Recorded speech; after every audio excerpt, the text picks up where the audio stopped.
2. 381, I'm sorry. 381 at the bottom, Tzaddik Zayin on top. Okay, so the Alter Rebbe says like this. What's the proper way of doing tshuva to awaken this mercy from Hashem on ourselves? He says, first of all, you need to awaken mercy from Hashem. That Nebuch, the neshama, fell from such a lofty place, from Gan Eden, fell all the way down to a body. In the body, it's in Golus, and then it's sinning, and it sins and all these terrible things. So you have to awaken. Right, you have to awaken pity on yourself. In addition to that, he said, the appropriate time is Tikkun Chatzos. The second thing to do, in order to get the neshama functioning again, one thing is to ask Hashem for mercy. Second thing is to bust the neshama, to break it. He said, what's evil? Remember, hot air, blown up, hot air balloon, you have to bust it, you take a pin, and the whole thing is nothing. And he says, some normal way of doing it, and he brought down the pasuk, Zivchei Elokim, right? When you have a broken spirit, that's actually like a korban to Hashem. So nowadays we don't have korbanos that would be fasting, but today we don't do the fasting. Okay, so he says like this. There's two lines in the end of 381 at the bottom, Tzaddik Zayin on top. This is what the Chazal tell us. That the wicked, even when they're living, they're dead. It's interesting. Gemara says like this: Tzaddikim, even when they die, are alive, and the wicked people, even when they're alive, they're dead. He says, Kolaymer, what do you mean? Why are they dead? They're very strong, powerful, active people. He says, Shechayeyam nimshachim mimakim amavis va'atuma. Where do they come from? They don't live from Kedusha because they're sinning. So where they live from? From evil, which is called the place of death and darkness and lack of Kedusha. So he says, and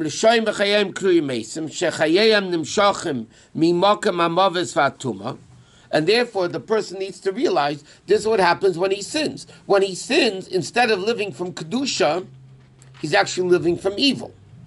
And he said, the same that what we say in Hallel and Tillim, the dead will not praise Hashem. Right? That's what we say in Hallel. The dead people will not praise Hashem. He says, it's not like making fun of the dead. There's a din, you're not allowed to make fun. Rush literally means a poor person. You're not allowed to make fun of a poor person.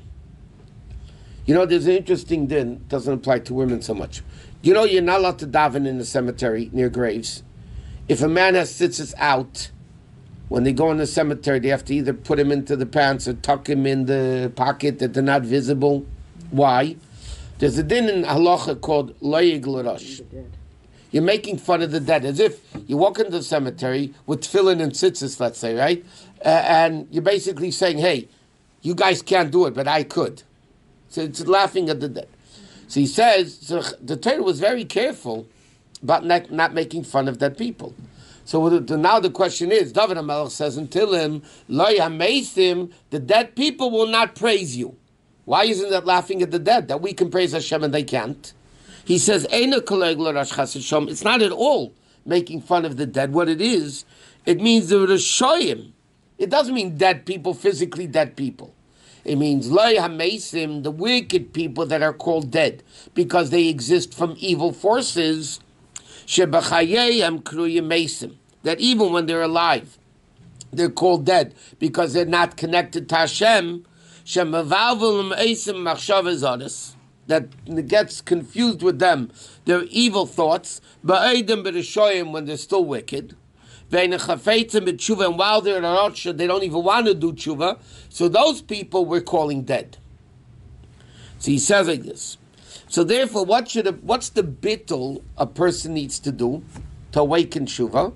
After you awaken mercy from Hashem, right? So he says, step 2 is to break the ego within you, the evil within you, the evil within you, right? So he says, by realizing that when you sin, you're actually sustaining yourself from total evil instead of from Kedusha. He said, how about a person that didn't do such a big sin? Only little sins. So what's with them? And he says, Af mishuli over oven kodis. Even a guy that didn't do a sin, that you would get punishment of death from heaven. V'gam le'olza avimitzah b'dei shemayim, which is a wasting seed. El shara vedas kalis. They only did like little sins, so they're not really living completely from evil. They're not that bad. He says, Afal pikein. The fact that these sins blemished the neshama. Now, the Rabbi he mentioned before that, when you do kares, we learned you cut the whole rope. And when you do a single sin, you cut one strand of the rope. He says, it still blemishes the neshama nefesh ulakis. Like he said before, it cuts the thin strands off the rope. He says it's even more than that. What's the problem? Through a lot of accumulative sins, a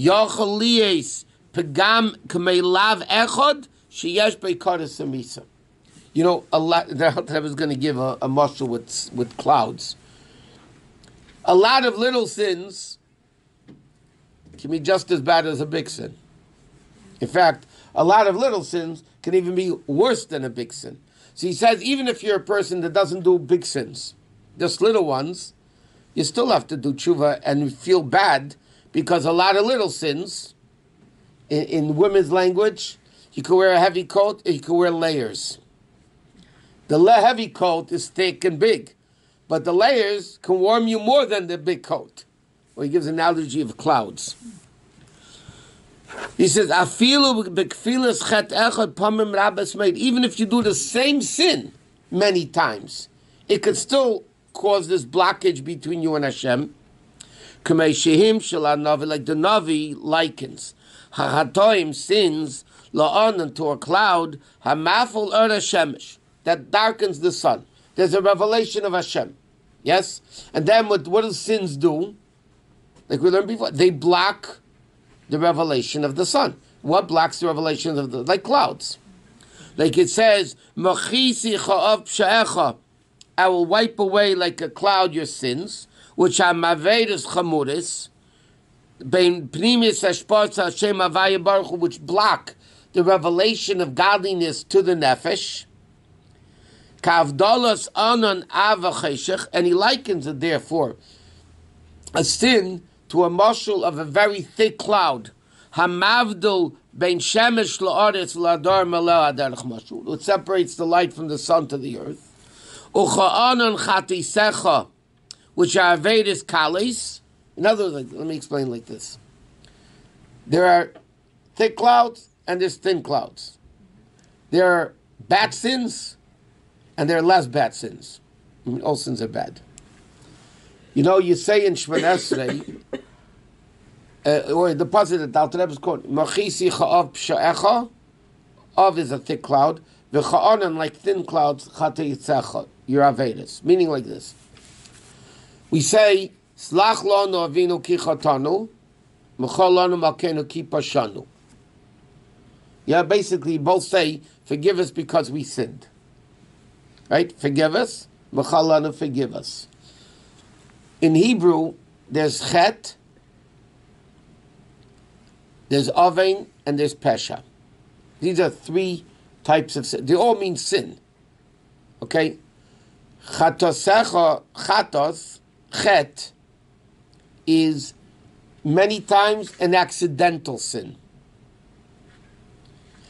Chassidus explains even more. Chet doesn't even have to mean a sin. It can mean lacking. Chassidus always quotes the pasuk, "V'hoya ani ubni Shlomo chatoim kol hayamim." David HaMelech says, "Me and my son Shlomo will be mitzvah." Bathsheba said this. Kol hayamim will be lacking. Chet does not only mean sin; it means lacking. Worse than that is oven. Oven is a worse type of a sin. Means it's not accidental. You know what you're doing, but it's not really a rebellious type of sin, a negligent type of sin.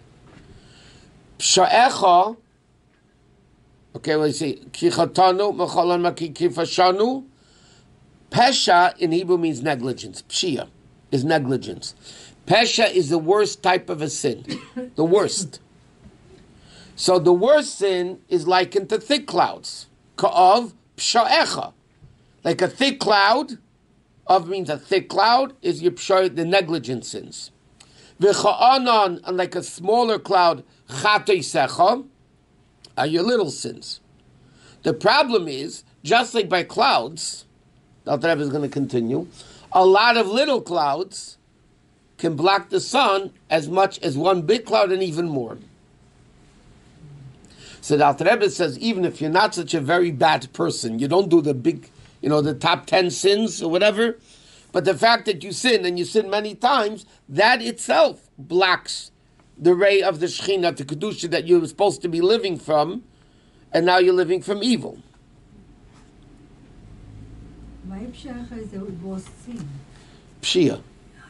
Yeah, but it's not something you do purposely. Yeah, that's pshia. Pesha is when I know I'm sinning, I'm doing it anyway. That's not negligent. Negligence is a word that you didn't do, you weren't careful. You're not so careful. But No, that's not negligence. Negligence is mazik biyadayim.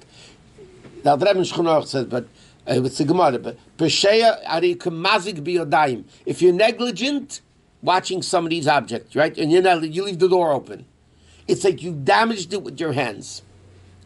Peshecha in Lashon Kodesh, there's chet, avin, and pesha. Those are the three general things. So the Mefarshim say chet is shaygig, avin is mezid, but not real bad, but intentional, spiteful, that's peshecha. Therefore, we say, God, first, lachlanu ki chatanu, forgive us for the easier sins, and then forgive us for the bigger sins. So he says, a person has to meditate and realize, maybe I don't desecrate Shabbos, I don't eat treif, I don't, all that stuff. But the Alter Rebbe says you could be doing a lot of little sins that are just as bad as that one big sin. And therefore, the person needs to be broken within himself, realizing that instead of living from Kedusha that he should be living from, he's living from evil. And the sins are like clouds that block the sun. You have thick clouds and thin clouds. Like he says, the lesser sins, that a person steps on with his heel, hamavdilim, that also separate between the Jew and Hashem, kavdolas anon kal, like the separation of a thinner cloud. Just like in the analogy of clouds. If a person will block the sunlight with mechitzes kalis and kulushis l'reiv ma'id, he'll take a lot of thin, papers covering the window. He says, hey, mafeles, they can darken the room, like one big thick covering, v'yoysen even more. Not only as much, but the Alter Rebbe says a lot of little sins are worse than one big sin. When we learned this, it's a very interesting din in Shulchan Aruch, which is written, this concept is, is quantity and quality? Okay? Quality is basically one thick cloud, and quantity is a lot of little clouds. Right? A lot of little sins versus one big sin. Which one's worse? A lot of little sins or one big sin? Okay, so there's a din in Shulchan Aruch when you're allowed to sin. Obviously, then it's not called sinning. A sick person needs meat to eat. Okay, they need meat to eat. And it's Shabbos. It's a deathly ill person. They need to eat meat. And you have two options. Either shecht the behema du shchita on Shabbos, which is desecration of Shabbos, which is capital punishment. But once you shecht, the rest of the animal is kosher. Right? Or should you give him treifa meat, which every ounce is another sin. But it's not eating treif is not a bad desecration Shabbat. Desecration Shabbat is capital punishment. Eating treif, you get lashes. So now Shulchan Aruch says you have two options. Now, obviously, you want to minimize the sins. So what do? Do you give him, let's say he needs 10 ounces, right? Do you give him 10 ounces of treif meat where he's getting 10 little sins? Or is it better to do one big sin? What's the lesser of the evils? So Shulchan Aruch says, you shech the animal. Because a lot of little sins, quantity outweighs quality, and therefore, even though this is a quality sin of desecration Shabbos, which is capital punishment, quantity of a lot of little sins, that's why the Alter Rebbe adds the word over here, said even more, because a lot of little sins, the taka, they're little sins, they're not big ones, death sentence, or capital punishment, whatever. Nevertheless, they can even be worse than that. If you can eat meat, it's not so good if you're sick. The Gemara is talking a case, and obviously that was what he was able to eat. I was thinking the same thing. If a person who can eat meat and chew, they're going to grind it up for him. maybe then. You know what I'm saying? Maybe he needs it. Is that what they used to give people? No, but this din, it's connected to Yosef and the brothers. There's a lot of, there's a whole discussion in the Lekach Tev, and there's a whole discussion, many poskim, and that brings it down to many sichas, kames and eiches, quality and quantity. Like which one's better? Most poskim hold la'alocha that quantity is better than quality. There's proofs from Gemaras both ways, but it's very interesting. I'll give you one simple proof to it, is Beis Shammai and Beis Hillel. Yeah, Beis Hillel had more students than Beis Shammai. Why? Because Beis Hillel let everybody in, and Beis Shammai was very restrictive who they let in. So Beis Hillel had more students, and Beis Shammai had more quality students. Okay? Now, when there's an argument Beis Shammai and Beis Hillel until Mashiach comes, the halacha is like Beis Hillel. Why? The Gemara says because they were the majority opinion. They had the majority opinion. But if you think about it, in quality, Beis Shammai was the majority. Beis Shammai people were mechaded to tfei. The Gemara said they were smarter because they only let in certain people, right? So they only had top-notch stuff. So quality, Beis Shammai was more than Beis Hillel. Yet what does the Gemara say? We paskin like Beis Hillel because quantity outweighs quality. There's a lot of proofs from Gemaras all over the place, not for now. But the Alter Rebbe is saying over here like this. What does a person need to meditate to awaken himself to do tshuva? First, you awaken mercy. Hashem, help me. It's pretty sad, pretty bad. Help me. Then he says you have to break the evil within you. And you have to realize what you did by your sin. By your sin, instead of living from holiness, you're living from evil. And you're getting your nourishment from death and evil and all that stuff, right? And he says, even if you don't do the big sins, you just do a bunch of little sins, that's also detrimental. That's also blocking the connection between you and Hashem. So, even though you're not a big sinner of qualitative sins, but quantity sins, you're doing a lot. And therefore, you still have to, he says, so it is in the analogy, okay? And therefore, how much more so, okay? Is like Avodah Zarah, Gila Reis, and Shvichas Damim. How much more so? Okay, he says like this. He gives examples. For instance, Halamis Ayim in Tzedakah.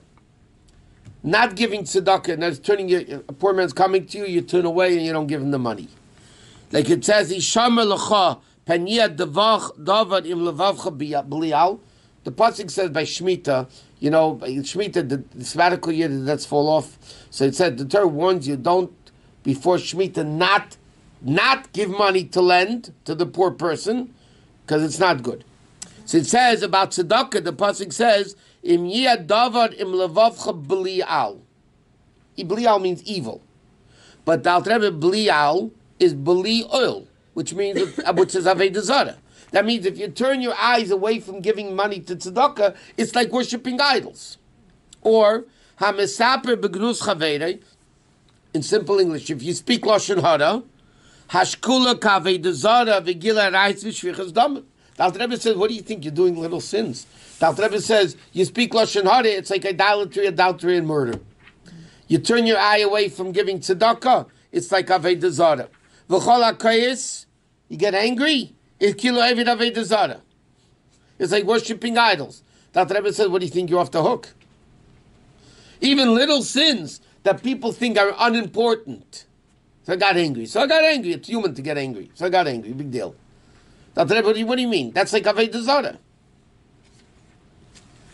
The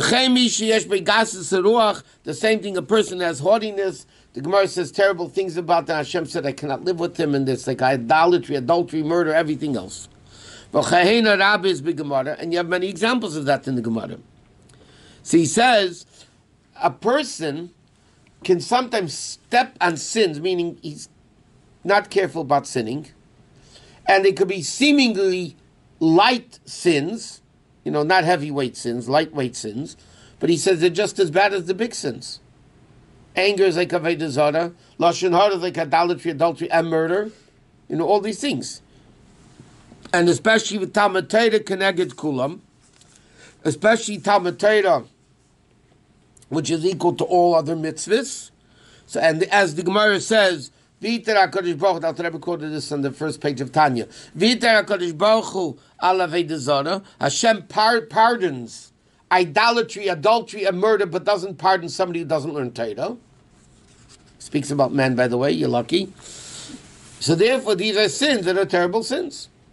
So a person needs to break themselves, get rid of this ego, evil, hot air within them, and instead of living from evil, they have to awaken themselves. Then, if that's the case, I got to get closer. I have to do tshuva. And that's what stimulates the person to do tshuva. In other words, like this, to paraphrase it, in order to go get help when you're sick, you first need to know that you're sick. Right? That's the first thing. If you're not sick, or you don't know you're sick, you're not going to go to the doctor.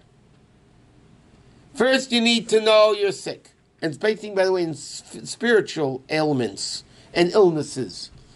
In order for a person to want to improve themselves, they have to know what they're doing. And the Alter Rebbe says, you want to get better? First, realize what you did. The severity of what you did. Even if you don't do the big sins, you do little sins. But a lot of little sins is not just like a big sin, and especially when the little sins are similar to big sins. Lashon Hara is like idolatry, adultery, and murder. Anger is like Avodah Zarah. Haughtiness. So he says that gets a person to realize what they are.